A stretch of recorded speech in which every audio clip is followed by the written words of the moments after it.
প্রিয় প্রণয়িনী লিখেছেন Jannat Nusrat, story telling by mini.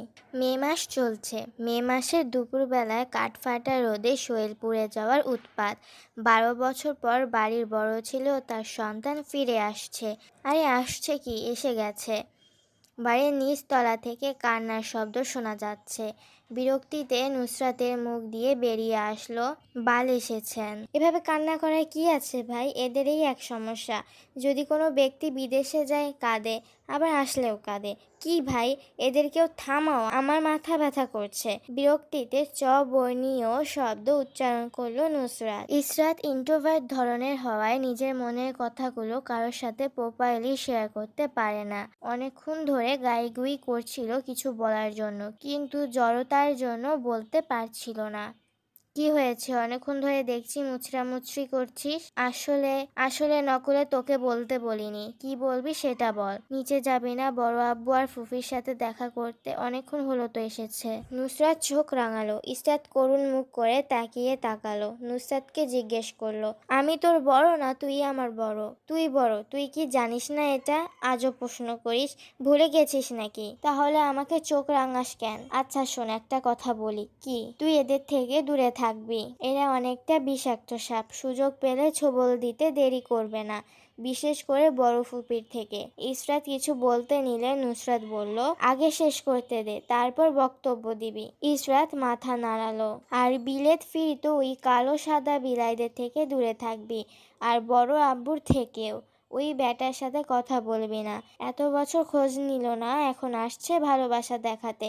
দেখবি এখন ভালোবাসা উতলে পড়বে। এদের আশেপাশে যেতে তোকে যেন না দেখি, দূরে থাকবি। বড় আব্বুকে আমার মোটেও পছন্দ না। ওরা আবার কি করেছে? তুই বুঝবি না, ওদের আশেপাশে যাবি না। তুই এত সুন্দরী, তোর নজর লেগে যাবে। যাহ, কি সব বলিস। হাত দিয়ে হালকা থাপ্পড় মেরে বলল ইসরাত, এসিটা অন কর। না, তাহলে ফ্যান চালা না, বিল উঠে যাবে। তুই তো আর বিল দিবি না, আব্বু দিবে। আহা, বুঝিস না কেন? সঞ্চয় করছি এখন থেকে ভবিষ্যতের জন্য। তুই এত অলস কেন? বলে দে এখান থেকে উঠতে পারবি না। আর আব্বুর টাকা সঞ্চয় করে কি হবে? আমরা ছাড়া কে খাবে? জানিস, তাহলে বলিস কেন কাজের জন্য? আব্বুর টাকা আমি খাবো। হয়েছে, এখন চুপ। অন্যদিকে সকলের মধ্যে কুশল বিনিময় করে নিজেদের মধ্যে কথা বলছিল সৈয়দ বাড়ির লোকেরা। হেলাল সাহেব অনিকা আর আরিশাকে ডেকে নিজের পাশে বসালেন। হালকা হেসে বললেন, মারা আমার, কেমন আছো? আলহামদুলিল্লাহ বড় আব্বু, আপনি কেমন আছেন? আলহামদুলিল্লাহ। পড়াশোনা কত দূর? আমি এবার এইচএসসি দিয়েছি, আর আরিশা এসএসসি ক্যান্ডিডেট। ভালো ভালো করে পড়াশোনা করো, রেজাল্ট ভালো হলে তোমাদের উপহার দেওয়া হবে। সেটা বুঝলাম, কিন্তু ফ্রান্স থেকে আমাদের জন্য কিছু নিয়ে আসোনি? হেলাল সাহেব অধর মেলে হাসলেন। এনেছি মা, এনেছি। তোমাদের জন্য না এনে আমি থাকতে পারি? খুশিতে হৈ হৈ করে উঠল অনিকা আর আরিশা। ইসরাত নুসরাত কোথায়? আসছি পর্যন্ত দেখতে পেলাম না। অনিকা বলল, আপুরা রুমে বড় আব্বু। ওহ। কথার সমাপ্তি ঘটল গম্ভীর রাশভারী গলার আওয়াজ। আব্বু, আমার রুমটা দেখিয়ে দিলে ভালো হতো। এই জাইনকে কেউ তার রুম দেখিয়ে দাও। হ্যাঁ বাবা, চলো, আমি নিয়ে যাচ্ছি তোমাকে তোমার রুমে। লুৎফা বেগম ছুটে এসে বললেন। দোতলার ডান পাশের প্রথম বেডরুম পাড়ি দেওয়ার সময় রিনরিনে মেইলি গলা শোনা গেল, নিচে যাবি না বড় আব্বু আর ফুপির সাথে দেখা করতে? ফর্মাল শার্ট ও প্যান্ট পরিহিত সুঠাম দেহের এক পুরুষ উঠে দাঁড়ালো। শান্ত অথচ গম্ভীর গলায় বলল, আপনারা কথা বলুন, আমি রুমে যাচ্ছি। আরিশা, প্লিজ আমাকে আমার রুমটা দেখিয়ে দাও। জি ভাইয়া, চলুন। দুতলায় গিয়ে শুনতে পেল আরশ কর্কশ গলায় কেউ কাউকে শাসাচ্ছে। বিলেত ফিরত কালো সাদা বিলাইদের থেকে দূরে থাকবি। আরিশা, নিজের রুমের দিকে হাঁটতে হাঁটতে বলল আরশ। আরিশা, জি ভাইয়া। এই রুমে কে থাকে? জি, বড় আপু আর মেঝো আপু। একটু আগে কার গলার স্বর শোনা গিয়েছিল? মেঝো আপুর ভাইয়া। ওহ, ওকে বলে দিবে আস্তে আস্তে কথা বলতে। মেয়েরা এত জোরে কথা বলে না, আমার পছন্দ না। মেয়েদের গলার আওয়াজ নিজ রুমের বাইরে যাওয়া। জি ভাইয়া। এবার তুমিও যাও। আরিশা বের হয়ে গেলে আরশ রুমের দরজা লাগিয়ে দিল, বন্ধ করে রাখা শ্বাস নিল, ফ্রেশ হওয়ার জন্য ওয়াশরুমে চলে গেল। দুপুর 3টা, রুমের দরজায় নক পড়ল। ইসরাত দরজা খুলে বাইরে তাকিয়ে দেখলো অপরিচিত ব্যক্তি দাঁড়িয়ে আছে। কে আপনি? ইসরাতের কাছে মুখের ডিজাইনটা চেনা পরিচিত মনে হলো। আরে, আমাকে চিনতে পারছো না? আমি জায়ান, তোমাদের কাজিন, চঞ্চল চিত্রে বলে উঠল শ্বেত বর্ণের ছেলেটা। ওহ, জায়ান ভাইয়া, আসসালামু আলাইকুম, কেমন আছেন? ওয়ালাইকুম আসসালাম, আলহামদুলিল্লাহ ভালো আছি, তুমি কেমন আছো? জি ভালো। তোমার নামটা জানতে পারি? আসলে চিনতে পারছি না, অনেক দিন পর। না না, অনেক বছর পর দেখা। আমি ইসরাত ভাইয়া, আসুন ভিতরে আসুন। জায়ান রুমের ভিতর প্রবেশ করে দেখলো বেশ পরিপাটি করে রাখা।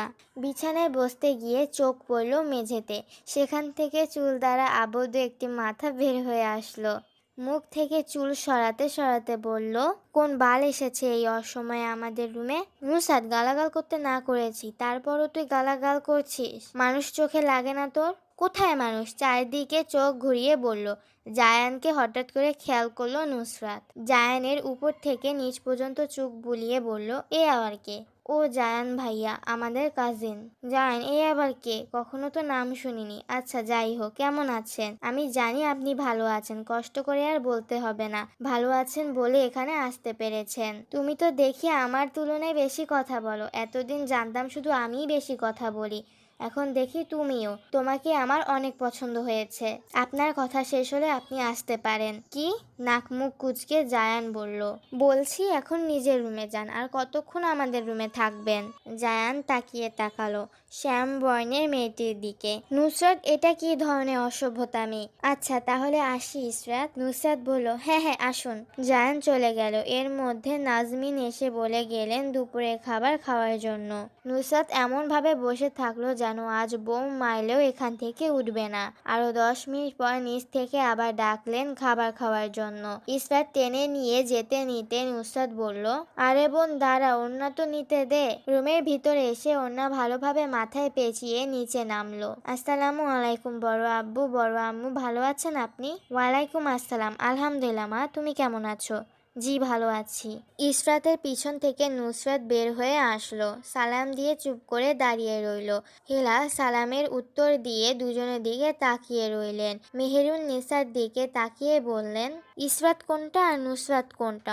অনেক বছর পর দেখা, আর ভিডিও কল দিলে তো ওরা কখনো কথা বলতো না। তুই কোনটা বড়?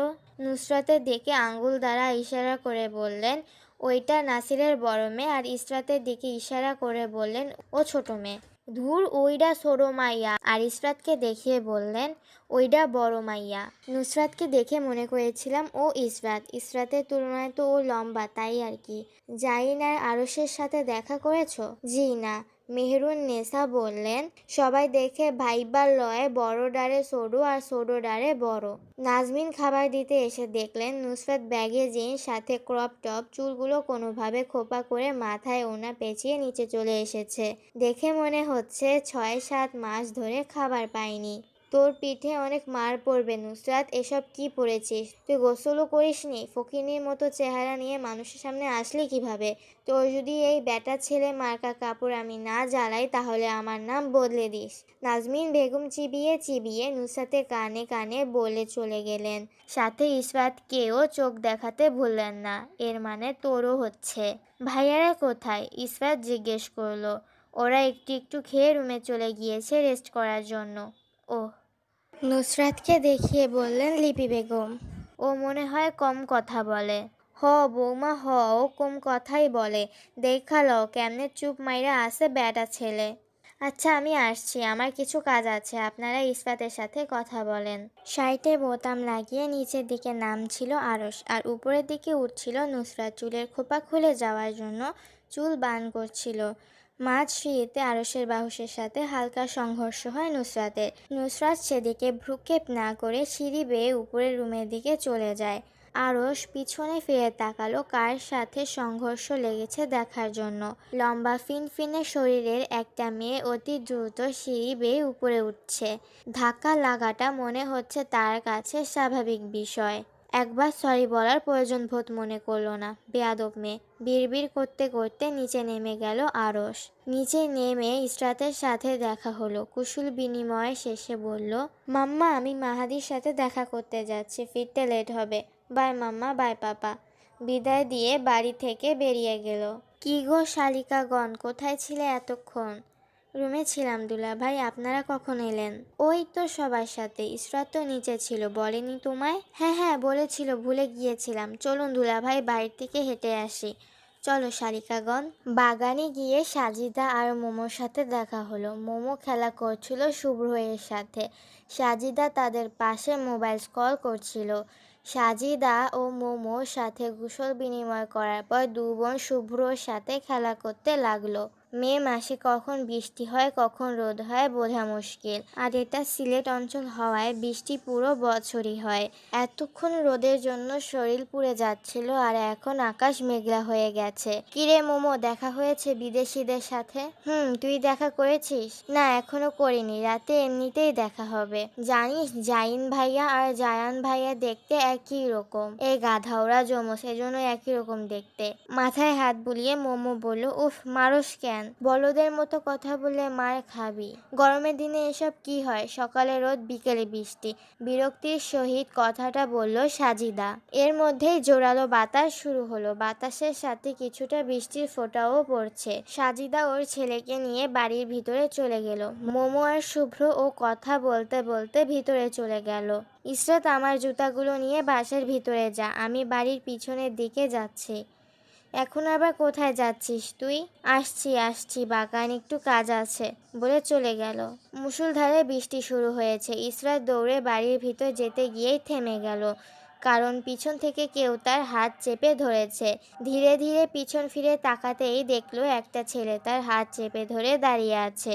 ভ্রু কুঁচকে তাকালো ইসরাত। কিছু জিজ্ঞেস করতে যাবে এমন সময় গমগমে পুরুষালী গলার স্বরে পুরুষটি জিজ্ঞেস করলো, বৃষ্টিতে ভিজছো কেন? আজকে এই পর্যন্ত ছিল প্রিয় প্রণয়িনী পর্ব 3। নেক্সট ভিডিও তাড়াতাড়ি পেয়ে যাবেন। টাটা।